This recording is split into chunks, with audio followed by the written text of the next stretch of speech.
nomhlaba, nguNkulunkulu weqiniso, unguNkulunkulu ophilayo. Sibonga Nkosi ukuthi usenzele ithuba lokuthi siphinde sifike ukuzoma phambi kobuso bakho ngenhloso yokuzofunda. Nkosi, sikhuluma ngesihloko esithi umsebenzi kaMoya oNgcwele, okuwusifundo 4. Siyacela Baba wethu ulungile ukuthi usivule inhliziyo nezingqondo ukuze sizokwazi ukuqonda izibhalo. Iba nathi Nkosi, esikhathini samanje siyakunxusa egameni lomfowethu uKristu inkosi yethu. Amen. Ngiyabingelela abazalwane egameni lenkosi yethu Jesu Kristu. Amen.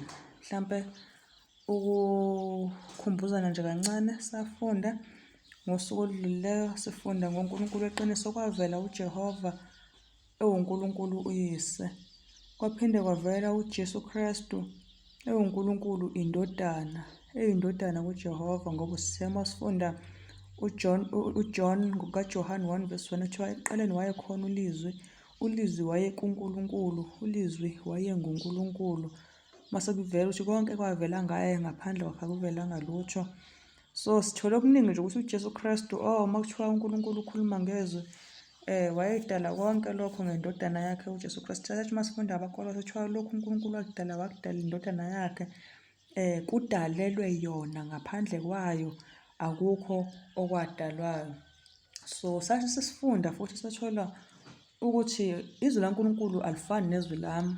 Mina ngiyakhuluma njengamanje, kodwa uNkulunkulu wayekhuluma kwenzeke. Ngoba yini? Ngoba izwi lakhe leyizwi eliphilayo. Siyabona nje mhlampe la phambi kwethu kunezihlahla zikamango, nezihlahla mhlampe ey'nhlobonhlobo. Kodwa into eyenzekelayo ukuthi othile walima la, kwavela lezi zihlahla. Kodwa ngenxa yokuthi izwi laNkulunkulu liyizwi eliphilileyo, liyizwi eliphilayo, uNkulunkulu akalimanga. Wavele wathi ngezwi lakhe, uma ufuna incwadi nge-Qiniso, makube khona utshani. Ngempela utshani bakhona, makube khona okuthile, makube khona izihlahla zaba khona. Amanzi mawaqoqeke abe ndawonye, kuvela umhlaba othomileyo, amanzi uma endawonye ezothiwa ulwandle. uNkulunkulu wayekhuluma kube khona, ngoba izwi lakhe lalingafani nezwi lami. Izwi lakhe laliyindodana yakhe uqobo, kwakudalwa ngayo, ngoba yini? Liyaphila. So lokho mhlawumbe ngathi sizokhumbuzana khona. Kwabe sekuthi ekudalweni sathola ukuthi okay, kwakukhona uNkulunkulu uyise, uNkulunkulu indodana. Sibese sithola sifunde izolo ukuthi-ke umoya oNgcwele, umoya kaNkulunkulu wawehle wenyuka phezu kwamanzi. Ngicela sikhulume ngalo moya oNgcwele ngoba endibaneni eyasayifunda uJeremiya 10:11 sathola ukuthi nje singakafiki kuwona, uNkulunkulu weqiniso ubonakala ngokuthi uyaphila, ungunaphakade, uhlala ekhaya ezulwini. Esayithola indodana nje yasuka ezulwini ezemhlabeni yabuyela ezulwini, ekuthiwa yadabula amazulu. Okunye futhi esakutholayo ukuthi uNkulunkulu siyasho ukuthi uNkulunkulu weqiniso uzombona ngokuthi kuthiwa umdali. Manje konke lokho esikubona kudalwe uNkulunkulu. Wasesithi kuJeremiya uNkulunkulu 10:11, niyakusho nithi bonke onkulunkulu abangadalanga izulu nomhlaba, labo bayabhubha ngaphansi komhlaba. Yabo, ngaphansi komazulu. Onkulunkulu abangenzanga izulu nomhlaba, lawo uNkulunkulu bazobhubha. So ngabe isithombe ukukhula kusona sithi siwuNkulunkulu wethu, ukuthi uNkulunkulu ngelinye ilanga uzosibhubha, sasizobhubha. Ngabe umuntu okukhuleka kuyena obizwa ngokuthi uNkulunkulu. uNkulunkulu ngenxa yokuthi lowo muntu esikhuleka kuyena ngenzanga izulu nomhlaba, wayengekho, uNkulunkulu wamanga, so uzobhubha. So sitholile ukuthi ekudalweni kwakhona uNkulunkulu uyise, uJehova igama lakhe, kukhona uNkulunkulu indodana, kuJesu Kristu igama lakhe. Kodwa sithe uma sifunda izolo sabona kungena umoya oNgcwele laphana endalweni kuthiwa kepha umoya kaNkulunkulu wawehle wenyuka phezu kwamanzi. Sesifunda ngaye-ke umoya oNgcwele namhlanje. Indima ekhanda soyithola kuJohane 14:26 efundeka kanje. John 14:26 ithi, kepha umduduzi, umoya oNgcwele, uBaba ayakumthumela egameni lami, uyakunifundisa konke, anikhumbuze konke enginitshele khona. Amen. Jesu Kristu kwasekufika isikhathi sokuthi useyahamba lapha emhlabeni. Sizofunda nje, soyithola kahle ukuthi kwasekwenze njani masiqhubeka nalezi zifundo uNkulunkulu esasiphila ukuphila. Jesu Kristu kwasekushaya isikhathi sokuthi useyahamba lapha emhlabeni. Soyevalelisa abafundi bakhe manje beyibuza abafundi bakhe ukuthi Nkosi, sesizoba yini ngoba ubusithola ukuthi usifundise izibhalo, ubusiqondisa kunje manje sesizoba yini uma uhamba?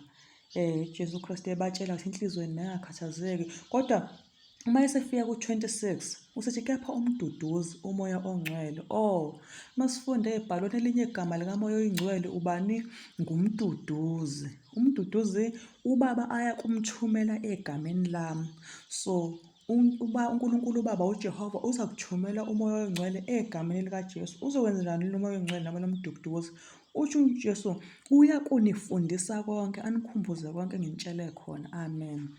Nanko-ke umsebenzi kamoya oyingcwele. Umoya oyingcwele ezenjani? Uyafundisa, futhi uma usufundile uyakukhumbuza. Ngizokwenza isibonelo, mhlawumbe uNkulunkulu uthena uma ufunda iy'bhalo usho ukuthi uNkulunkulu uthi ungebi. Ufundile wakuqonda lokho. Uma izinto sezenzeka ubona into uthi lento ungayithatha kodwa kusiyona eyakho, uhambe nayo bungabe bikho ubufakazi ukweba lokho, bese kuvuka izwi ukuthi ungebi. So umoya ongcwele ukhona lokho ukuthi kukhumbuze okufundileyo. Amen. Umoya ongcwele igama lakho umduduzi, uyakunifundisa konke, anikhumbuze konke kunjani enginitshele khona. Okay, inhloso yalesi sifundo ukwambula injongo nomsebenzi wesiqu sesithathu sobuNkulunkulu. Sithola ukuthi khona uNkulunkulu isiqu sokuqala, uyise, isiqu sesibili, indodana, naso isiqu sobuthathu, umoya ongcwele. Mhlawumbe isandelo leso sale ndaba ukuthi siqonde ukuthi imibhalo kanye nokufakaza kwakhe uqobo uKristu kuyakwamukela ukuthi unguNkulunkulu. Ukuba ngumuntu kwakhe uJesu isikhashana kwadala elinye ikhongco lokuhlanganisa umuntu nezulu. Nxa esebuyela ezulwini uJesu ukuba uNkulunkulu buqhubeke njalo bukhona bumelwe emhlabeni, futhi wasenza amalungiselelo ukuba lokhu kwenzeka. uJesu Kristu sithena izolo waba ulizwi wakha phakathi kwethu kwase kushaya isikhathi sokuthi ebuyele ezulwini. Shuthi uJesu Kristu uma esehambile leyo nto eyayikhalisa abafundi ukuthi la emhlabeni sizohlala singenaNkulunkulu. Sebatshela-ke ngomoya ongcwele ukuthi uzokumthumela babe egameni lakhe, ngoba uJesu befundisa nomoya ongcwele uzobafundisa. Awuwenzenjani umoya ongcwele futhi naye ephinde bakhumbuze konke okukhulunywe nguJesu.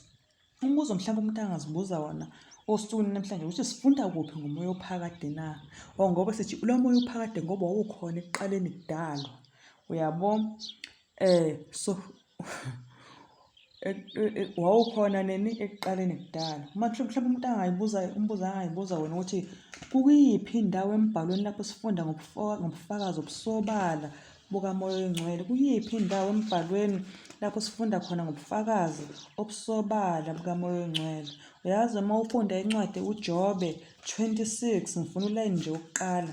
uJobe 26 uverse 13 uthi, uJobe 26 verse 13, ngokuphefumula kwakhe izulu liyakhazimula. Amen. uNkulunkulu ngokwenza njani? Ngokuphefumula kwakhe izulu lenze njani? Liyakhazimula. Umoya ongcwele uya-exista emhlabeni, uya-exista nakuphi futhi nasezulwini. Kanti uma ufunda lapha uthi Genesis 1 verse 2, Genesis 1 verse 2 laphana ekudalweni kuthiwa-ke uNkulunkulu eqala edala amazulu nomhlaba. Kuthiwa umhlaba wawuyihlane elingenalutho, kwakungubumnyama phezu kodwa, kepha umoya kaNkulunkulu wehla wenyuka phezu kwamanzi. Amen. So ilokho nje sikufundayo ukuthi siyafunda ngobufakazi obusobala bukamoya oyingcwele ukuthi umoya kaNkulunkulu, umoya oyingcwele umoya kaNkulunkulu. Wawukhona uNkulunkulu eqala edala ekuqaleni kungakabi bikho abantu. So umoya oyingcwele wawusukhona usu-active. Nasezulwini uya-exista ngoba ngokuphefumula kaNkulunkulu izulu liyakhazimula. Singakhohlwa noJesu uza la emhlabeni wayevela ezulwini. Sisazoba nesifundo futhi lapha kubikezelwe nje siqonde ngqo ngokuzala kukaJesu nanokuphila kwakhe lapha emhlabeni.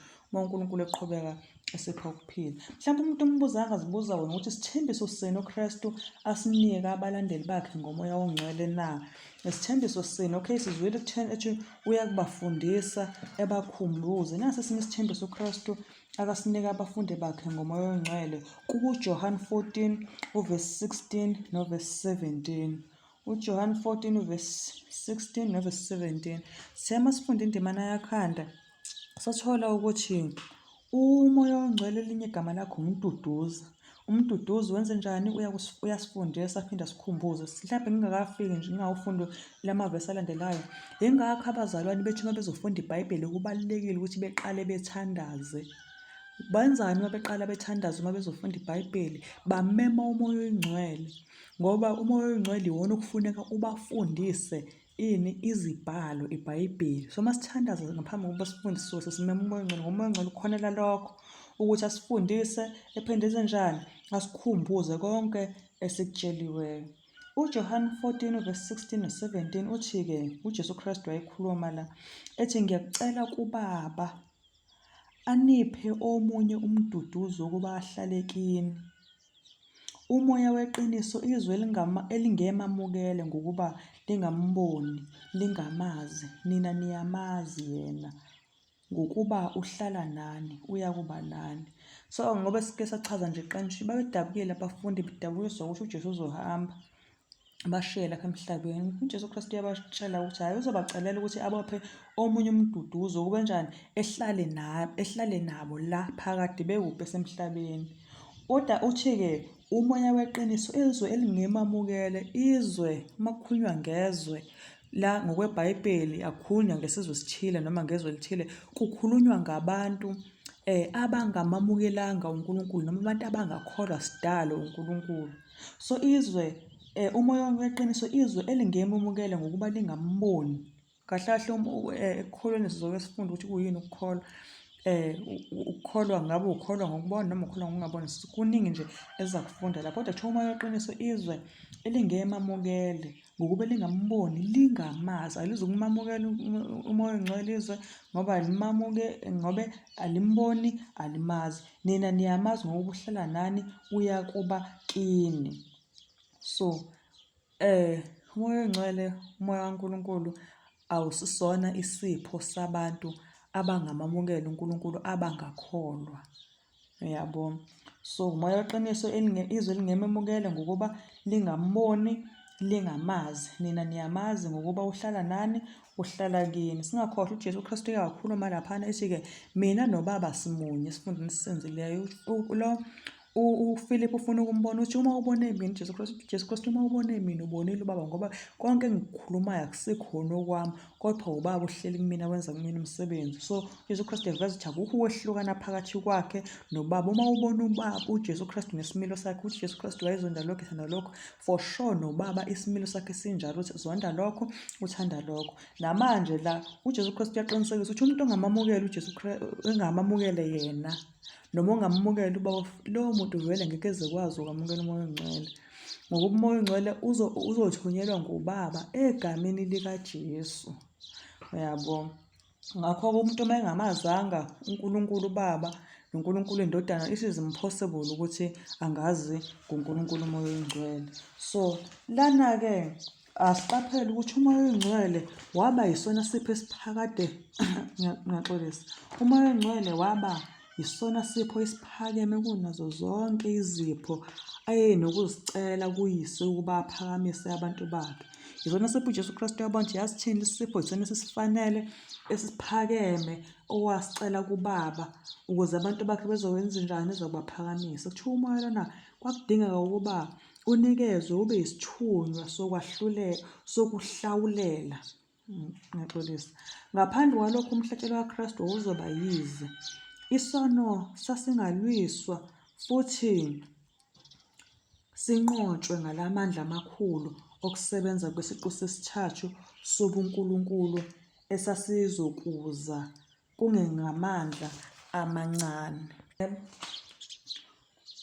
kodwa ngokugcwala kwamandla amakhulu kaNkulunkulu, ngumoya owenza ukuba kugcwaliseke injongo yalokho okwenziwe ngumsindisi wezwe. Kwenzeka ngomoya wakhe ukuba inhliziyo ibe msulwa. Yazi umuntu engangayenza into ethile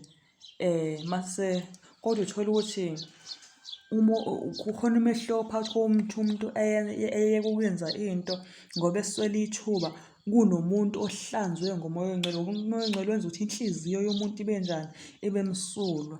Khona umuntu ongeke eze lithathe uhlobo lento ethile engcolisayo kodwa engenziwa umoya oNgcwele. Umoya oNgcwele wenza ukuthi inhliziyo ibe msulwa. yabo. Ukuthi into uma usuzwe ukuthi ayifanele ucele kuNkulunkulu ukuthi uze ungayelakazeleli, ngoba kungenzeka uthole ukuthi into awuyenzi kodwa ngasese uwedwa uyayenza. Kubona-ke umsulwa lobo. Umoya oNgcwele kuphela wazi ukwenza ukuthi inhliziyo yomuntu ibe msulwa, futhi uKristu unikeza ngomoya wakhe ukuba ngamandla wobuNkulunkulu ekunqobeni lonke ufuzo nemikhuba ekhuthaziwe yobubi. Ikhona indaba ukuthi mhlawumpe abantu kuze kwaziwe ukuthi uma enje ufuze uyise wakhe wayenza nje, kodwa uma uthula ubheka yonke lento akayenzayo iwukubhubha, iwukufa, iwukungcola. Mase sekuthiwa ufuze umkhulu wakhe, ufuze unina, ufuze uyise. So izona uzofuza, umoya oNgcwele uyakwazi ukuthi ufike uhlaze inhliziyo ibe msulwa. Uthi uzalwa phakathi kwabantu bebe ney'milo ezinyanyekayo emhlabeni noma eziyingozi emphakathini, kodwa ngomoya oNgcwele uNkulunkulu efike ekwazi ukukuhlanza uphume kulowo mndeni, kodwa uNkulunkulu ekuhlanze ngomoya wakho ube inhliziyo emsulwa, ukuthi yonke imikhuba okude ukuhamba ngayo noma okuhanjwa ngayo ekhaya, umuntu azohlukanisela uNkulunkulu engabe esahamba yena ngaleyo mkhuba ekhuthaziwe yobubi. Kodwa umoya oNgcwele uma usufika lowo muntu, ufike kulowo muntu usuhlanza inhliziyo yakhe, usuqeda yonke imikhuba nazo zonke izona uzofuza ukuthi unjeni, ufuza usibanibani, kube sekugqama isimilo sakhe umoya oNgcwele ebandleni noma isimilo sikaNkulunkulu ebandleni uma abantu sebenenhliziyo emsulwa sekunjalo kubona. Mhlawumbe umbuzo umuntu angazibuza wona osukwini namhlanje ukuthi singazi ngani ukuthi umoya oNgcwele wayesebenza ngezikhathi zeTestamente Elidala. iTestamente Elidala yini ongazi ngayo? Mhlawumbe sizophinde nje sicaphune noGenesis 1:2, lapho kuthiwa khona umhlaba wawuyihlane elingenalutho, kwakungubumnyama phezu kodwa, kepha umoya kaNkulunkulu wehla wenyuka phezu kwamanzi. Amen.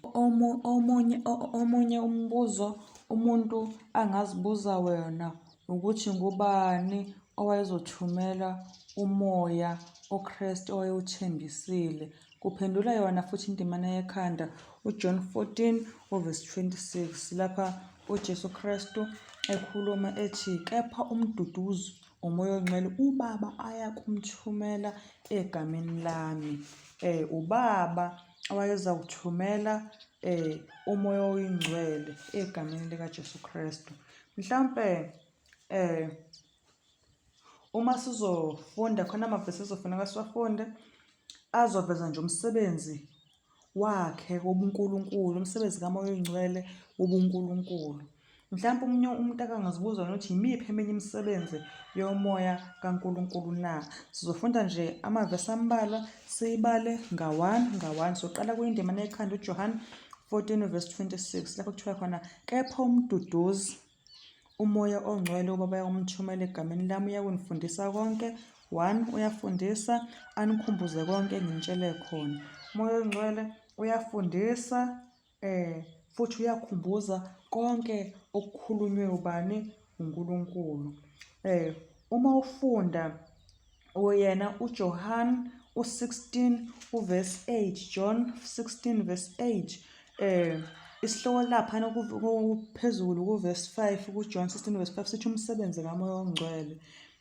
Uma ngifunda u-verse 8 siphinde sizwa omunye umsebenzi kaMoya oNgcwele, ngoba sitholile ukuthi uyafundisa futhi uyakhumbuza. U-verse 8 usethi-ke, lapho esefikile yena uyakuqondisa izwe ngesono nangokulunga nangokwahlulela.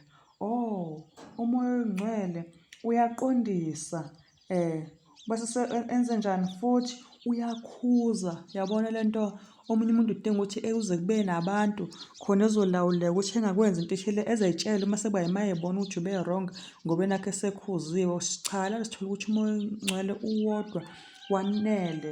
Wenze njani? Ukhuza isono empilweni yomuntu. Uma ufunda uverse 13 khona laphana kuJohn 16 uthi-ke, kepha nxa esefikile yena umoya weqiniso uyakuniholela kulo lonke iqiniso, ngokuba akayikukhuluma okwakhe, kodwa lokho akuzwayo uyakukhuluma, anibikele okuzayo. Okay, umoya weqiniso wenze njani? Into ayenza usuholela kulo lonke iqiniso. Umoya oNgcwele osihulela kulo lonke iqiniso, ngoba umoya ongcwele uma ukhuluma awukhulumi izinto ezintsha, awukhuluma okungokwawo, ngoba esike sathola ukuthi utheni nje sekuqaleni uyakungikhumbuza konke ngintshele khona. Umoya ongcwele uma ukhuluma ey'nhliziyweni zethu uzobe ukhuluma into ekhulumayo ugcizelela into eshiwo uNkulunkulu. Ngisho kungathiwa beyikhulunywa umlomo weNkulunkulu indodana uJesu Kristu, noma kuthiwa uNkulunkulu uyise uJehova. Umoya oyingcwele uhamba lapho-ke mase kuthiwani uyakungikhazimulisa ngokuba uyakuthatha kokwami anibikele khona. Umoya ongcwele wenza njani? Ukhazimulisa uKristu. Sike sakhuluma ngegama lokukhazimulisa ey'nsukwini uthi uma uJesu Kristu ethi kuJohn 17, mina baba ngikukhazimulisile, ngicela ukuthi nalaba bangikhazimulise. Usho uJesu Kristu ukuthi ngoba sathola ukuthi uJehova akekho umuntu oseke waya kuyena wahlala naye, kodwa kwadingeka ukuthi kwehle indodana izoveza isimilo sakhe lapha emhlabeni, ukuthi uNkulunkulu Baba unjani ngoba akekho umuntu oseke wambona. Uyabo? So nawe uJesu Kristu uJohn 17 utholakala usuyathandaza, uyacela ukuthi naye laba bafundi abantu abazibiza ngokuthi bayamakholwa abafundi bakhe bemkhazimulise yena uJesu Kristu. uJesu Kristu unjani? So kahle hle abantu abamakholwa bekumele beziphathe njengoba uJesu aziphatha, noma njengoba uJesu ekhulumile. So ukumkhazimulisa lokho. So umoya ongcwele ngoba ufikile nje la emhlabeni, ufike uzosisiza ukuthi izimilo zethu ngoba wona umoya ongcwele uveza uKristu, uhamba ngesimilo sikaKristu, uKristu ihambe ngesimilo sikaNkulunkulu Baba, uJehova. So umoya ongcwele ngoba uhamba ngesimilo sikaKristu uzosisiza, uzoveza uKristu ebantwini, ukuze nathi esizibiza ngokuthi siyabazalwane sesiyakholwa, ukuphila kwethu kube yimpilo eveza uKristu. Ngalokho sizobe sisenze njani? Sesikhazimulisile uKristu. So nakho singathi sikutholile ngoba umoya ongcwele, ukuthi umoya ongcwele uyasifundisa konke, usikhumbuza izinto zonke uKristu azifundisile, ukhuza isona empilweni, uqondisa ngeqiniso lonke, ubonisa izinto ezizayo, isipho sokuprofetha, umoya ongcwele. Kodwa futhi lokhu ukuprofetha kwakhe sithole ukuthi akakhulumi okwakhe, kodwa ukhuluma okunjani? Ukhuluma okukaNkulunkulu. So ukwazi ukuthi yazi seyabazalwane bekufuneka sazi ukuthi ngoba sihlushwa izifo eziningi, ziyabulala futhi, ngoba sihlushwa o-load shedding. So ngomoya ongcwele kufuneka sazi yini ezayo. Abanye abantu bathi hhayi kuzoba ngcono, kodwa ngomoya ongcwele wawukhona kuzofuneka sikhumbule ukuthi utheni umoya ongcwele. Ngomoya ongcwele ukukhuluma okuzayo ukuthi njengamanje ngoba sibibona ngathi sicindezelekile kunendlala, nezinga lokuthi abantu Nkosi yami bebe ney'nhliziyo ey'ncane, abanamusa, kuyabulawana, kunobudlongudlongo obugcwele, yini elandelayo? So umoya ongcwele-ke lona obonisa izinto ezizayo, oprofethayo, ovezayo ukuthi yini ezayo, ukuze singabe nakudideka ngezinto ezizayo. Noma sithandazwa, singathandazi sishaye isikhala, kodwa sithandaze ngenxa yokuthi-ke silifundile iBhayibheli, umoya ongcwele wasifundisa ukuthi yini elandelayo. Uma uNkulunkulu ethi kuzoba nzima, sicele amandla okuma, ngoba sathi uma sifunda ngencwadi yembolo uNkulunkulu sathola ukuthi izwi laNkulunkulu limi kuze kube phakade, futhi uNkulunkulu unjani? Akaguquki. Uma ethena uNkulunkulu kuzoba nzima nje, kuzoba nzima, sibe sesicela amandla-ke. So umoya ongcwele usibonisa izinto ezizayo, isipho sani leso sokuprofetha. Futhi umoya ongcwele njani? Udumisa uNkulunkulu. Yazi uma ufunda nokusobala ngale mbhalo ukuthi umoya ongcwele umele uKristu uqobo lapha emhlabeni. uJesu Kristu wasesehamba useyabatshela ukuthi kuze umduduza umoya ongcwele ozonjani? Ozoma endaweni yakhe. Lokhu uJesu Kristu ade kufundisa, umoya ongcwele uzokufundisa, futhi umoya ongcwele uzosikhumbuza ade kukhulunywa esikufundile. So kusobala ngale mbhalo ukuthi umoya ongcwele umele uKristu uqobo la emhlabeni. Ngakho-ke uma kukhona ibandla noma yiliphi elingazama ukubeka umuntu othile njengomele uKristu, njengomele uKristu endaweni yesiqu sesithathu, mhlawumbe-ke ethi lona umele uJesu, ngoba uJesu yena wamisa umoya ongcwele. Mase thina siyibandla, okay, ubaba usibanibani noma umama usibanibani umele uJesu, mhlawumbe sizama noma ingayiphi indlela ukubeka umuntu othile njengomele uKristu endaweni yesiqu sesithathu esiwumoya ongcwele sobuNkulunkulu. Lelo bandla ngabe lizama noma lingabe lenza umzamo wokubeka umuntu endaweni yaNkulunkulu.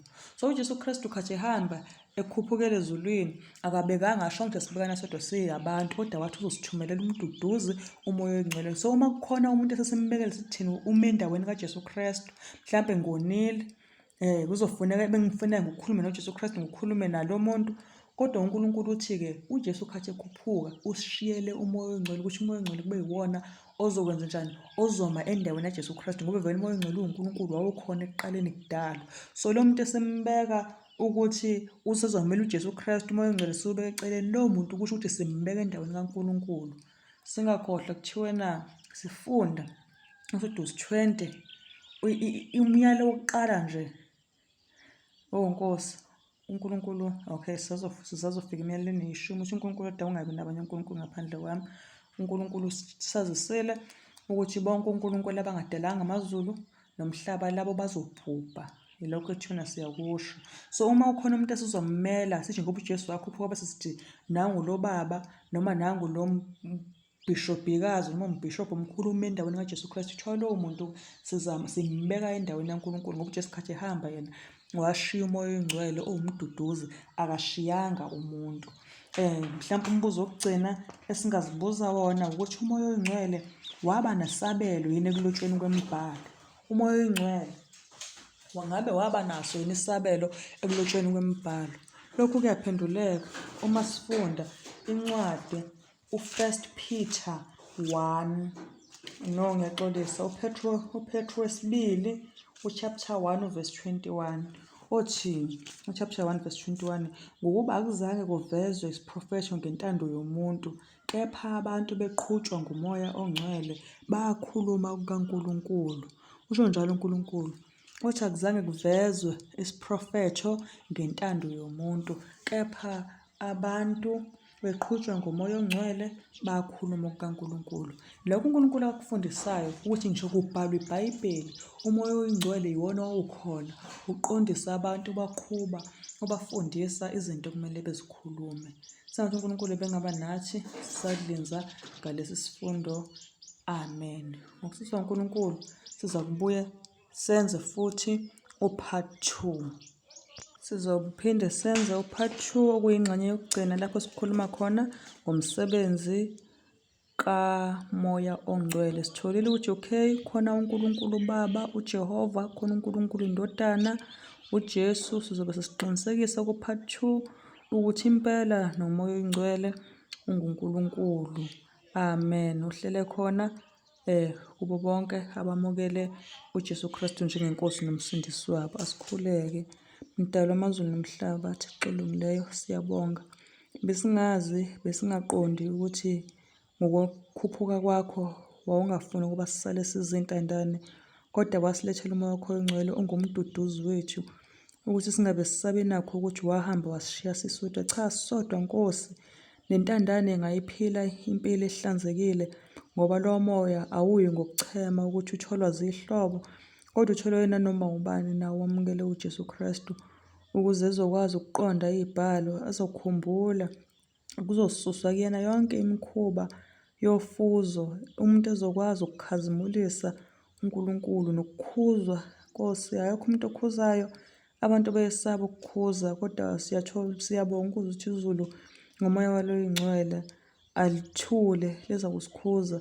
Umoya oNgcwele umi endaweni kaJesu Kristu. Siyabonga Baba olungileyo ukuthi wenzile ngakho konke, ukuthi ngazo zonke izikhathi umuntu lapha khona ehlale ezazi eqonda ukuthi akayedwa, kupha umoya weqiniso unaye. Sicela Nkosi emsebenzini yosuku lonke sizothi siyenze, silawulwe wuye lo moya wakho uNkulunkulu oNgcwele. Siyabonga, sicela ukududuzeka nanoma yini naye khona ehlekileyo, sicela ukuvuma ukwamukela nxa izulu lisiduduza, impela sibe ngabaduduzekayo, ngoba siyabona uyakhanya ukuthi nxa sifunda sizoya ngokwethemba, sizoya ngokuqonda, singazanyazanyiswa Nkosi zifundiswa esizolethwa yisitha, ukuphundla nokukhandla imicabango yethu. Cela ubulungileyo ube nathi, wenze ukuthi ukukhuluma kwakho kwamanje nokho konke Nkosi ukukhulumele ngokwedlulileyo nasazokukhuluma sikwamukele ngentokozo. NgeJesu siyathandaza. Amen.